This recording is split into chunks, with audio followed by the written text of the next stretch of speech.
ఈ రచనా వ్యాసంగంలో మీరు నేర్చుకున్న అనుభవాలు ఏంటి?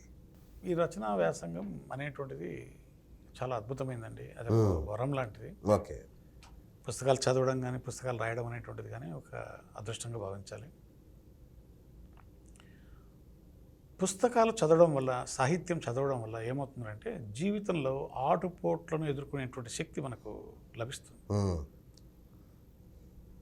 ఒక పరిశీలనా శక్తి పెరుగుతుంది. ఓకే.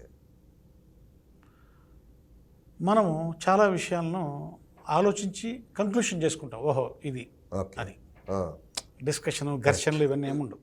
అవును. సో ఆ స్థితికి పోవాలి అంటే కనుక సాహిత్యాన్ని బాగా చదవాలి. మరి ఈ సాహితీ ప్రక్రియలో మీ మార్గం ఏంటి? నా మార్గం నాదే. నేను ఎవరిని అనుసరించను. అచ్చా. ఏ జోలికి పోను. నాకు నన్నయ్య, తిక్కన, పోతన ఎంత ఇష్టమో, సినారే, శ్రీశ్రీ, శశేంద్ర ఎంత ఇష్టమో, గద్దర్, వంగపండు కూడా నాకు అంతే ఇష్టం. నేను ఎవరిని విభేదించను. అందరూ అద్భుతమైనటువంటి కవులే. ఎవరికి వాళ్ళు యూనిక్ పర్సనాలిటీస్. కవిత్వం ఎవరి ధోరణిలో వాళ్ళు రాసుకుంటారు అని మనం ఒక కోణంలోనే వెళ్ళిపోవడం అనేటువంటిది సరైన మార్గం కాదు. ఎవరి మార్గం వాళ్ళకు ఉంటుంది. Right right. మరి ఈ సాహితీ రంగాన్ని పాపం మీరైతే ఇంతగానం దీనికోసం తపన పడుతున్నారు. ప్రభుత్వాలు ఏమన్నా ఈ సాహితీ రంగాన్ని కాపాడడానికి ఏమన్నా ప్రభుత్వం వైపు నుంచి ఏమన్నా జరుగుతుందంటారా? అంటే తమిళనాడు ప్రభుత్వము, కర్ణాటక ప్రభుత్వము, బెంగాల్, మరాఠీ ప్రభుత్వాలతో పోల్చుకుంటే మన ప్రభుత్వాలు అంటే రెండు రాష్ట్రాల ప్రభుత్వాలు, తెలంగాణ కావచ్చు, ఆంధ్రప్రదేశ్ కావచ్చు, ఈ రెండు ప్రభుత్వాలు సాహితీ రంగ అభివృద్ధి కోసం చేస్తున్న కృషి మాత్రం తక్కువే చెప్పాలి. అవునా? తక్కువే. ఎందుకంటే ప్రధానంగా రాజకీయ నాయకులకు సాహిత్యం పట్ల అంత గౌరవము, మర్యాద, ప్రేమ ఉండవు. అవును. మనతో కావాలంటే స్క్రిప్ట్లు రాయించుకొని వాళ్ళ ప్రచారాలకు ఉపయోగించుకుంటారు తప్ప కవులను గౌరవించి అవన్నీ కనీసం కవులకు సంబంధించిన సభల్లోకి పాల్గొని అనుకుంటారు. వచ్చినా కూడా 10 నిమిషాలు ఉండి నేను వేరే సభకు నాకు టైం అయింది వెళ్ళిపోతున్నాను చెప్పేసి వెళ్ళిపోతాను. అటువంటి వాళ్ళు రాకూడదని చెప్తారు. అవును. నువ్వు సభకు వచ్చినప్పుడు సభ ఆశాంతం ఉండాలి. అవును. నువ్వు మధ్యలోనే వెళ్ళిపోవాలనుకున్నప్పుడు సభకి రాకూడదు.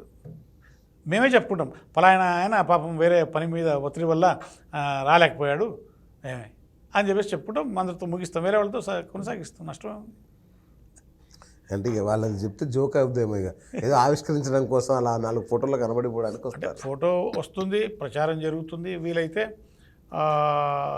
ఆ రంగంలో ఏ రంగంలో అయితే ఈయన అటెండ్ అయ్యాడో ఆ రంగంలో ఆయన అందరూ ఆ రోజు ఓహో ఆయన వచ్చాడు, ఈ సభకు ఆయన వచ్చాడు అని చెప్పుకుంటాడు.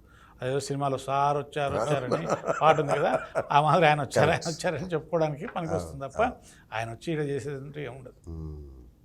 సార్ అన్నగారు, ఆంధ్ర సాహిత్యం, తెలంగాణ సాహిత్యం అని 2 ఉన్నాయా? వీటికి ఏమైనా తేడా ఉందా? ఉంది. అవునా? ఎందుకంటే తెలంగాణ సంస్కృతి, ఆంధ్ర సంస్కృతి, తెలంగాణ భాష, ఆంధ్ర భాష రెండిట్లో స్పష్టమైనటువంటి తేడాలు ఉన్నాయి. భాషనా యాసన? భాష. అవునా? యాసలు అంటే ఆ భాషలోనే ఇంకా ప్రక్రియ. కరెక్ట్. అవును. తెలంగాణ భాషలో ఈ నుంచి ఆ మోటుకు తెలంగాణ అంతా కూడా ఒకే యాస ఉంటుంది. అవును. ఆంధ్రలోకి వచ్చేసరికి మాండలికాలు మారిపోయి రాయలసీమలో ఒక ఉచ్చారణ ఉంటుంది, నెల్లూరుకి వచ్చాకే యాభై అంటారు, వాళ్ళు వచ్చే ఉచ్చారణ డిఫరెంట్గా ఉంటుంది. నువ్వు కృష్ణా ఈస్ట్ వెస్ట్ పోతే కొంచెం కొనసాగించండి అండి అని, ఇంకా ఉత్తర బాబు గారు అని వాళ్ళది డిఫరెంట్గా ఉంటుంది. సో ఇక్కడ ప్రతి ప్రాంతంలో వేరియేషన్స్ కనిపిస్తాయి, కానీ తెలంగాణలో ఒకే యాస ఈ మోటు నుంచి ఆ మోటు వరకు ఉంటుంది. ఈ తేడాలు ఉంటాయి స్పష్టంగా. ఒకటి, తెలంగాణ సాహిత్యంలో తిరుగుబాటు ధోరణి ఎక్కువగా ఉంటుంది, విప్లవ ధోరణి ఎక్కువ ఉంటుంది, పొగరు ఎక్కువ ఉంటుంది, కడుపు మంట ఎక్కువ ఉంటుంది, విప్లవ ధోరణి ఎక్కువ ఉంటుంది. నీకు ఆంధ్ర సాహిత్యంలోకి వచ్చేసరికి వీటి పాళ్ళు తక్కువ, ఇవి కూడా ఉంటాయి, వీటి పాళ్ళు తక్కువ. మాకంతా కూడా అభ్యుదయ సాహిత్యం, భావ సాహిత్యం, వీటి పట్ల కొంచెం ఎక్కువ మక్కువ.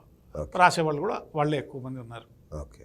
సో ఆ స్పష్టమైనటువంటి తేడాలు అయితే ఉన్నాయి ఆ ఇరు రాష్ట్రాలకు. అంటే ఇప్పుడు విడిపోయినాం కాబట్టి ఇరు రాష్ట్రాలు, బట్ ఒకప్పుడు ఇద్దరం కలిసి ఉన్నా కూడా ఆ యొక్క భేదం అయితే ఉంది, స్పష్టంగా ఉంది. ఆ రేఖ, ఓకే ఓకే ఆ విభజన రేఖ అయితే మొత్తం స్పష్టంగా. రైట్. ఈ సాహితీవేత్తలు ఎలాంటి విలువలు పాటించాలన్నగారు? పెద్ద విలువలు ఏం పాటించక్కర్లేదు. అవునా? ఒక కవిని ఇంకొక కవి ఎదుటి కవిని గౌరవించాలి, ఆయన సాహిత్యాన్ని గౌరవించాలి. ఓకే. ఒకవేళ అవతల సాహితీవేత్త, ఆ రచయిత తక్కువ కులం వాడైనా, అంటరాని వాడైనా, వాడు చేస్తున్న రచనల్లో వాడు చేస్తున్నటువంటి కృషికి అతన్ని మనము గౌరవించి ఆయన్ను ఇది చేయాలి, పొగడాలి, ఆయన్ను మంచిగా చూడాలి. ఇంతే చాలు. ఇంత పెద్ద పెద్ద విలువలు పాటించి ఏమో చేయాల్సిన అవసరం లేదు. నాకు తెలిసిన వాటికి గౌరవించాలి. రచయితలంతా ఒకే కులం అనుకోవాలి, కవులంతా ఒకే కులం అనుకోవాలి. సో ఒక చెట్టు కింద మనమంతా బ్రతికేటప్పుడు, ఒకే చెట్టు కింద మనం ఆ గాలి పీల్చుకుంటున్నప్పుడు మనమంతా ఒకే ఫ్యామిలీ కిందకి లెక్క. కానీ అలా లేదే. ఆయన ఉంటే రాను, విభజన, వాళ్ళు ఉంటే రాను. ఈ ధోరణి ఎట్లా చూడాలి? నా పేరు పైన వేయండి, వీడి పేరు తీసేయండి, వాడి పేరు ఉంటే నేను రాను, మీరు నన్ను తీసేసేయండి, వేరే వాడిని వేసుకోండి, ఇట్లా మాట్లాడేటువంటి వాళ్ళు కూడా చాలామంది ఉన్నారు. చాలామంది ఉన్నారు. నేను చాలా సభల్లో చూసా. నేను చాలా సభల్లో కూడా ఇవన్నీ సమస్యలు నా దృష్టికి వచ్చినాయి.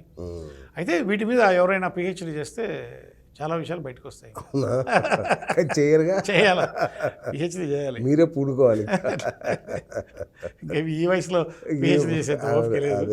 ఇప్పుడు ఎవరైనా యువకులు ఉంటే కదా, ఎందుకు ఈ సభలకు వాళ్ళు రారు, వాళ్ళు సభలకు వీళ్ళు పోరు, ఈ కక్షలు ఎందుకు, ఈ కార్పణ్యాలు ఎందుకు, ఇవన్నీ మీరు అడిగిన ప్రశ్నలు ఇందాక అడిగారు.